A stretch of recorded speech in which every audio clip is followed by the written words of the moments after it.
Well, I'm on the farm today. I've got the Massey Ferguson 1105 hooked up to the Krone 2801cv. Got about as much fuel in this thing as I want to put in it. Got everything greased up, I think, and we're going to head up on the hill to try to get a little first cutting hay.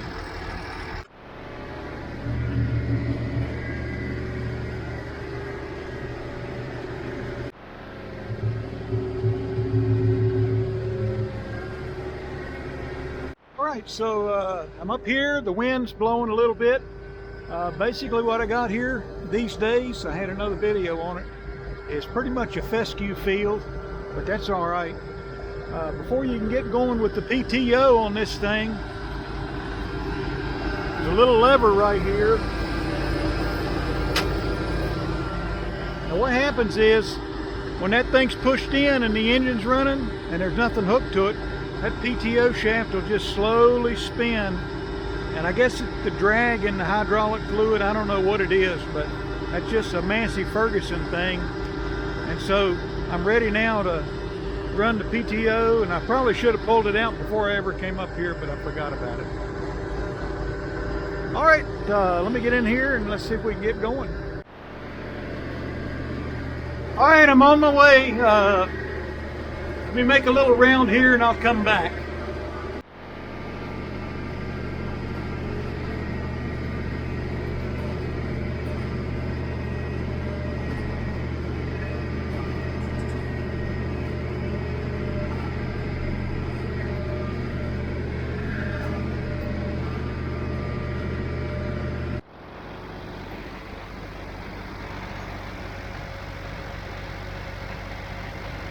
Alright, so I thought I'd get out here and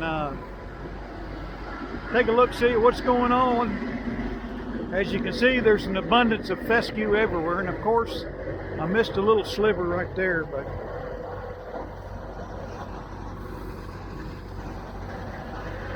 I expected these tops to be much more brown than they are. I'm not sure why they're not, because up and down the road they're definitely more mature looking than it is right here. So let me get back in and I'll keep going. All right, moving right along here. I've actually slowed down to second gear multi-power high, low range, and low range second gear multi-power high. It's really pretty slow, and normally I get started in third gear, low range, multi-power, low and high, back and forth, and then at some point I jump to high range, first gear, and multi-power, low and high. But this is the last thing I have to do today, and so I want to kind of listen to the tractor and enjoy the scenery up here. And the grass is so green.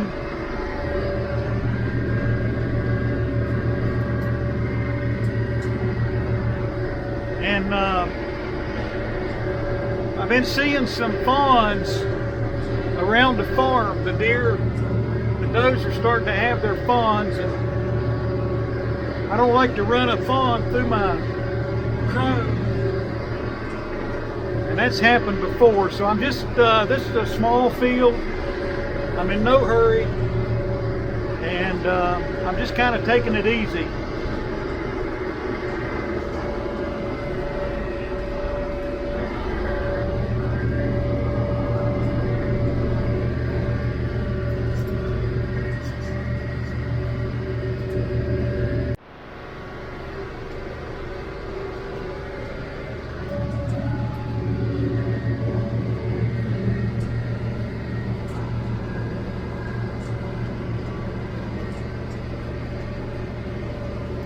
So this Krone right here, it's about a 9-foot cut. It might be an inch or two shy of that. And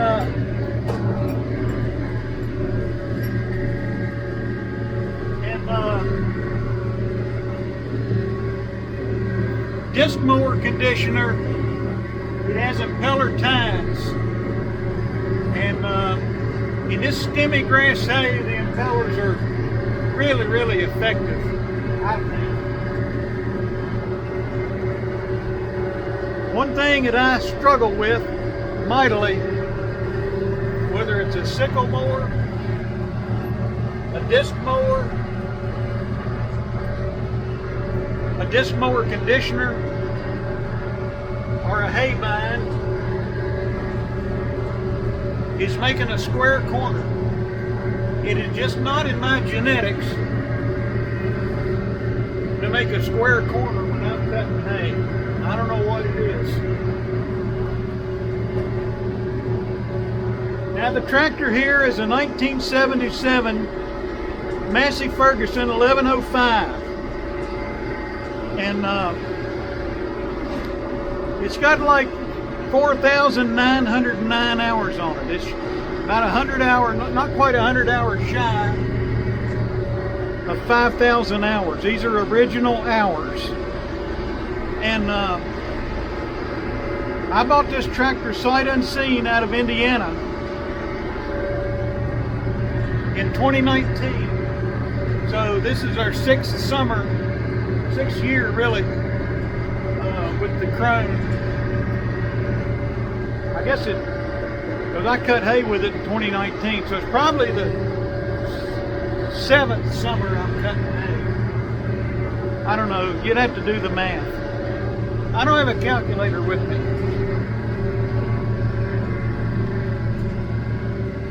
But it makes a clean cut, and I can run in the heaviest of hay, first gear, high range, multi-power high. It's about 7 miles an hour. And the tractor don't even, I won't say the tractor doesn't know it's back there, but it's basically the quality of the ride that limits my speed. I also bought the Krone, I believe I bought it in 2018. I can't remember now.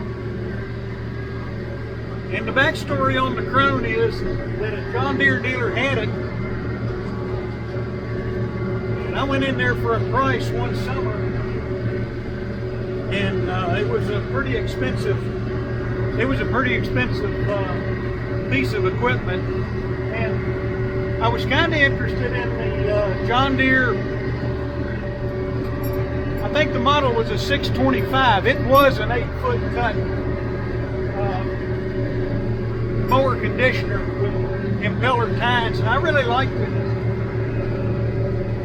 But when I went to buy, the dealer was out of them, and he tried to get one from another dealer, and evidently they put a big price on it. It was an independent John Deere dealer, so I don't know if the big guys were playing hardball with them or what the deal was. But well, this thing sat on the lot for probably 2 years, and I'd say probably a year into the dealer having it, what I was told is the John Deere reps came in and they said, we're a little puzzled here. You got a Krone mower conditioner sitting on the John Deere dealership lot right beside John Deere mower conditioners, and we don't like it. And if you're going to be a John Deere dealer, it seems to us you ought to be selling John Deere mower conditioners. And you know, I think they made some threats. The next thing you know, this Krone was not just put in the back lot, but in behind the building. I just happened to be walking down there one day and I saw it. It was okay if they sold Krone, you know, rakes and tedders, because John Deere didn't really make those. And so I got to looking at it, reading about it, and I went in I think it was in December, And I said, with cash, I said, what can you do before the year ends? The guy says, I want to get rid of it.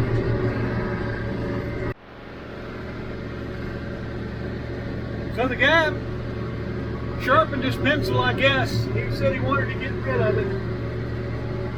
And he gave me a smoking price on it delivered. And I wanted high shoes, a high shoe kit for it, and weights on the wheels on one side, because they will tip if you go around the turn too fast and it's picked up. You can get it up on one wheel. Don't ask me how I know. But I had priced a New Holland 488 hay-bine. They were still making those. And I thought, well, I could probably live with a nice hay-bine. I wanted the wider width, 9 feet. And came back with a price. And this Krone was about $2,000 less than a New Holland 488 hay-bine. And it's probably 100 times the machine. It is unstoppable. And so I told him the options I wanted, and he pulled out the cut sheet on the where they had ordered it, and it turned out it already had those high skid shoes, and it had the weights. That might have been a few other things, like a lighting package. I don't remember just what. Got an extra set of blades with it. The blades on this thing are quick change. I've got a video on how to change them if you just look up. You can look it up on the channel. All right, let me keep going and I'll come back.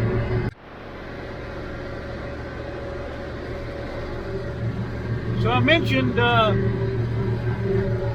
the high shoe kit, and this thing cuts at a 5-inch. I'm cutting at 5 inches. The hay's looking pretty good. I mean, it's not overwhelmingly thick, but it's not crazy thin. I put, fertilizer down here.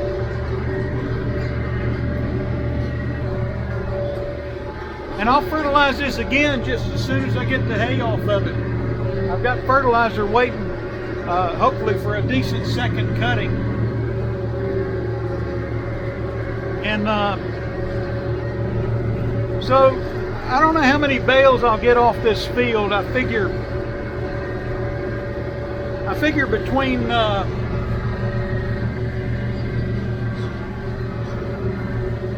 mean, it's a whole lot thicker hay, and there's definitely more undergrowth with the fertilizer that I put on it than if I don't fertilize it at all. If I don't fertilize it at all, it's worth the effort to come up here, but not quite as rewarding as it is when you got a lot of hay. And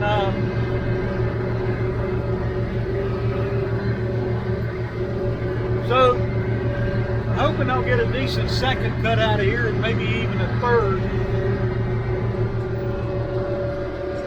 I did not spray this field. I can see a few weeds. There's a milkweed right there, but I'll price it accordingly. It's not bad hay at all, actually.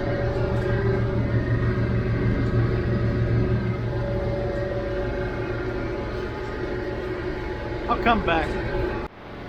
So the one thing this Krone had over the John Deere that I was looking at is you see the yellow gearbox down there. So it mounts to the 3-point hitch instead of the drawbar, and I can make a really, really tight turn, and there's no chatter on the PTO shafts going out to the mower. I mean, I could probably put my wheel into the frame right there. So no CV joints on this Krone. So because there's no CV joint on this, the drive shaft that hooks up to the PTO on the tractor, well, it's heavy duty. It's not heavy like a PTO shaft that's got a CV joint on the end of it. And I'm not some young cat anymore, so I appreciate the lightweightness of the PTO shaft on this Krone. So what I'll do here is, in addition to hitting this with fertilize, I'll also hit it hard with some good broadleaf weed herbicide, and I hope we get a nice second cutting of hay. It's about done with the field. It's not a big field, but something's better than nothing, I reckon. I've been cutting hay up here for years.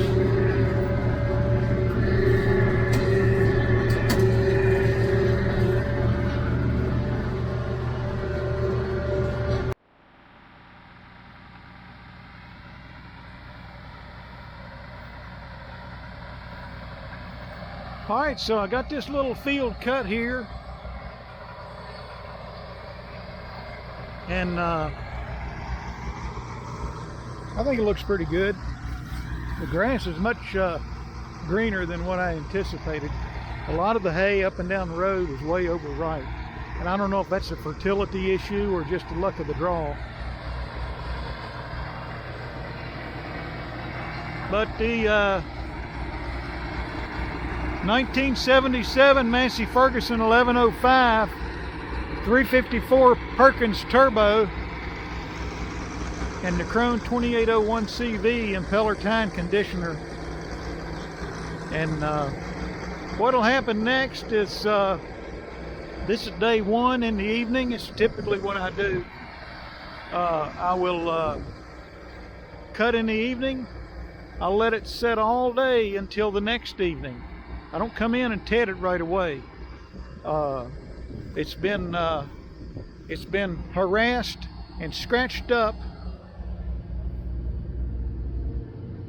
with those tines, throwing it against that hood and against each other. The way I tell people it works, it's like it rubs the wax off the stems. It's like taking a fresh loaf of bread out of its plastic envelope and setting it out in the sun, and it dries very effectively. So what I'll do next is tomorrow evening, day two, I'll come in here and I'll ted this out and apologize for the wind, and then day three I won't do anything.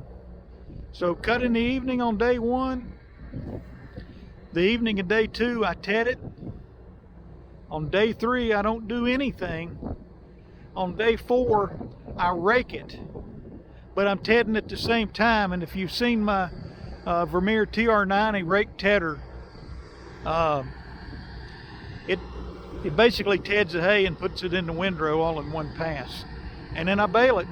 And that's the routine that works for our hay in a great way. Even if I take a side delivery rake and merge the windrows, and I would do that the night before if the hay was thin enough, I'd still come in with the TR90 Vermeer, which is a Lely 300 combi in Vermeer colors, but I would run across it and re-rake that one single big windrow. But the way that the tedding action, the way that rake works, and you can look at some videos I've got of it, it stirs it all up, and I get good dry hay. We got, including tonight, we got 4 days of weather sunshine according to the weather guessers. So a lot of hay's going down around here. A little bit of hay went down last week, and but this week is going to be a lot of hay put down on the ground. So again, up here on our high ground, we'd like to expand on out into these areas and up into here. It's a lot of work and a lot of expense to do that. And if you've seen my video starting a hay farm, the hardest part of starting a hay farm is selling the hay.